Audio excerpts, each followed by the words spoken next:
History is controversial. It is more so controversial when it comes to conflicts. People take sides and experience history from a point of view which determines their perception. In the end, what remains of the past are numerous interpretations per event. One such example we'll be focusing on comes from the Vietnam War, the Tet Offensive. However, rather than trying to figure out what happened, we'll consider how different historians, particularly Vietnamese and American, formed and presented their narratives regarding the offensive. We hope you'll enjoy. A paper by Linh Anh Nguyen, a Vietnamese refugee who's now a professor at Columbia University, offers a lot of analysis on the motives and planning of the Tet Offensive.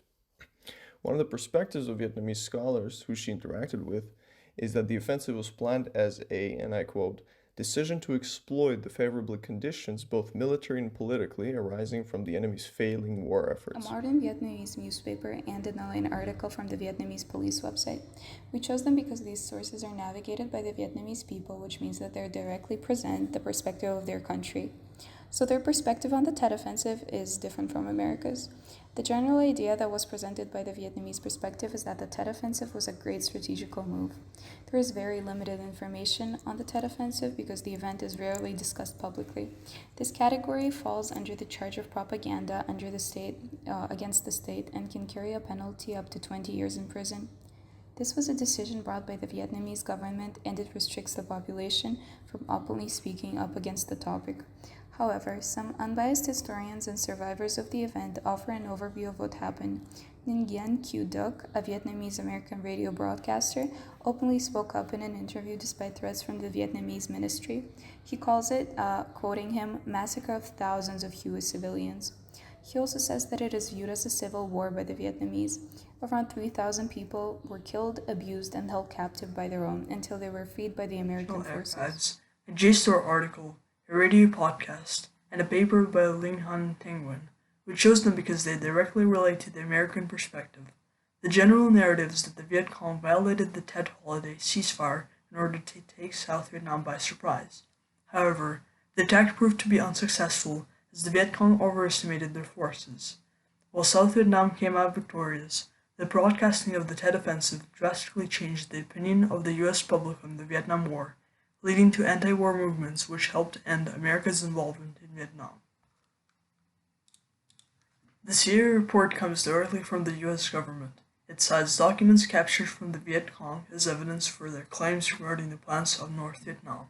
It focuses on objective data, such as the quantitative outcomes of the event and the implications of the event. There are no mentions of interviews or any other involvement with the community to investigate the event. However, the factual information is often presented with bias. For example, one of the first things they mention is that the North Vietnamese, quote, violated the sacred Tet holidays. This goes into the ethics of Viet Cong, rather than purely reporting on the event.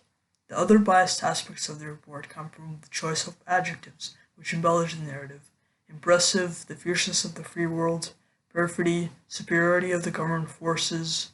Furthermore, the CIA often refers to the Viet Cong as, quote, the enemy, while the US and Vietnam were enemies, emphasizing the fact that this regards the North Vietnamese perspective. Lastly, the quote, communists are victims of their doctrine, presents America's clear opposition to communism. This is likely not the case for Vietnam, which would result in differences between American and Vietnamese reports in the Tet Offensive. The superiority of South Vietnam over North Vietnam as the result of different political systems is reiterated through the focus on Viet Cong's reaction to South Vietnam's prosperity. While the report presents bias and is influenced by capitalist ideology, it considers the implications of the Tet Offensive for North Vietnam. For example, it acknowledges the losses that the Viet Cong faced and that the attack was both a failure and a success for the Viet Cong. The report mainly discusses quantitative losses and the political implications, which lack depth.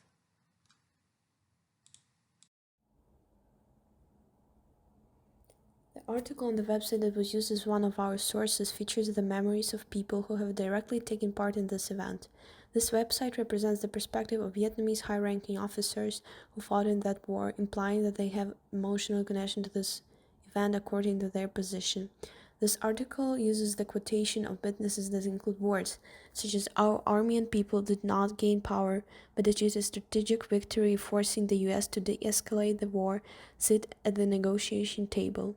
On contrary to American sources, this phrase is to a certain extent a report of the event, but it does not talk about the ethical part of the Tet Offensive. The phrase Division 1 has 100 targets to destroy, which are villains, reactionaries, or people who owe blood to the people, suggests the emotional background of this event, making author of this article sound biased. But again, ethics of taking the lives of people in 1968 is not discussed neither by people interviewed nor by the authors.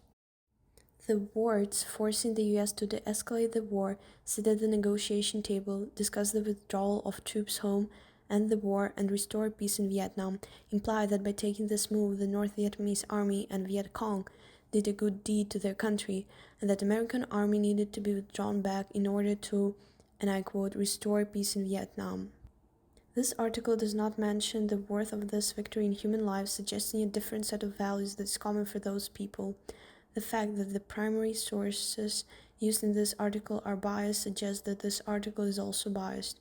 However, we cannot forget that the information about this event is under strict control from the government, and this is also an example of a factor that can influence how the process of writing history is affected by people.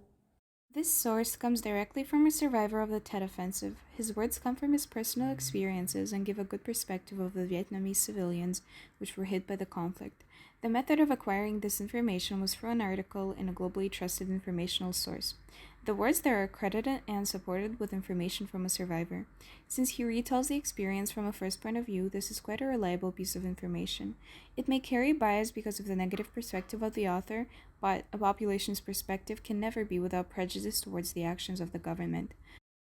Nonetheless, that this carries valuable information that is protected by the Vietnamese government under threat of penalty. It shows a very negative view of the Tet Offensive and the ethical context behind it, which ended up in thousands of Vietnamese civilians dead. When it comes to the CIA report, one could consider the ethics of the way in which it was produced. For instance, the data for it was captured from the North Vietnamese, which is considered justified in the context of the war. In another scenario, stealing documents as means of research would be unethical. In addition, the CIA report focuses on the political aspects of the offensive. It does not discuss the impact on the individuals affected by attack, which omits an element of the story. This doesn't portray the entirety of the event, which can be considered unethical. It is also worth considering whether including personal bias, such as through adjectives, is ethical. On one hand, it gives a better understanding of the way the US felt about the event. On the other, it interferes with the reader's perception of history, portraying one side as the hero and the other as the villain. These aspects of the CIA report raise the question: what are the responsibilities of a historian? How much of a narrative can be included? How much of it can be omitted without misrepresenting it? While there isn't a clear answer, this CIA report is clearly limited. The ethics of the American perspective could also be linked with the traditional patriotism, which is often associated with the United States. The bias is evidently a result of the devastation that the American society faced after the war. Thousands of soldiers gave up on their life on what some people might call a pointless conflict. That way, the bias is much more understandable. On the other hand, the Vietnamese perspective presented by the paper by Lien can also be analyzed in terms of ethics. Viet Cong, considering US's war efforts to be failing, could be seen as a way to desuperiorize United States, especially since the offensive is often said to be ineffective from a military point of view. That way, saying that they planned a full-on attack and failed is undesirable, while stating that it was just an opportunity on which they took their chances sounds much more optimal and neutral. The data for the sources presented earlier was primarily collected through two methods. 1. Interviews based on people's experiences. 2. Directly collecting documents.